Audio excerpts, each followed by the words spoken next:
Hi everyone, my name is Ong Le Foo. Imagine we're making a game. There's a ball and there's a people, thousands of people. When the ball hit the people, how do we know that which people that it hit without checking on all thousands of people? We can use Quadtree. A Quadtree. Quadtree can splitting up by reducing the number of checks need to be made. It is a data structure used to divide 2D region into more manageable parts. In this tree, each node have only 4 children. So how does it work?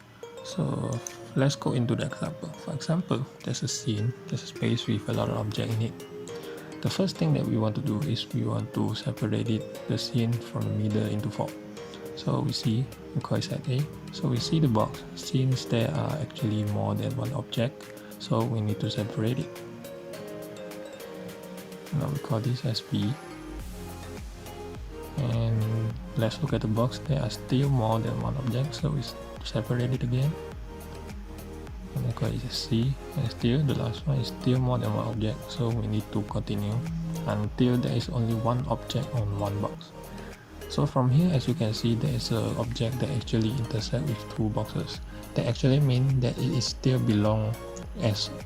act as one object on each box. So we restart the leaf node and O as an object, and the bracket is empty. So we look at the outer one, we look at the C, we restart the leaf node, look at the B, and then we move on to the next one. So this one, as you can see, there are more than one, so we separate it and call it as E. And there are still more than two objects on that box, so we separate it. And from here, even though the object is in the quarter, but it still count as one object in that box. So we restart the leaf node. And then as you can see, there's only one, we don't need to separate it anymore. And then this one has two, so we need to separate. So that one is still a quarter, but it still count as one. That one is half, still count as one object. And then for the last one, this one is also have two, so we separate it. And then we stop, since there are only one object on each box now.